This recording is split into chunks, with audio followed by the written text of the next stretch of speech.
Hindi ko inakalang ito, yun, tsaka yan, makakasundo ko talaga. Mga ate Chos. Hindi talaga.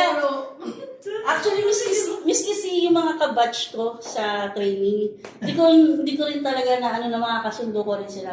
Kasi if maano mo ng training, hindi rin naman talaga ako sumasama sa kanila. Kasi hindi ko alam kung paano ko sila i-approach eh. Ginigisa namin siya sa training. May time ka pa naman, DLGP, may time ka pa para mag-resa. Wala na mag-start. Nakapirma na eh, nakapirma na. Paano natutunan mo sa time mo dito? Na madadala mo sa... hindi mo pala madadala sa next company mo, bastusan yun eh. Porn. Natutunan. It is more on talagang respect sa isa't isa.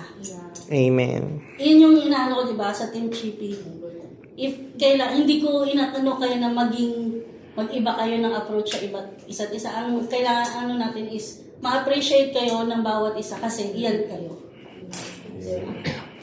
So yun, yung ko. And nagawa natin yun dun sa unang Team Chippy. Hindi ko lang alam bakit talaga hindi siya. Nag-success up. Kakaiba talaga kasi yung negative vibes ng mga sumali dun sa pangalawang Say batch. no more.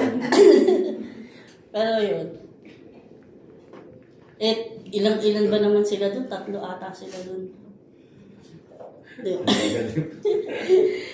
So ano ba sasabihin ng HA kay TLGP sa last day niya? Bye!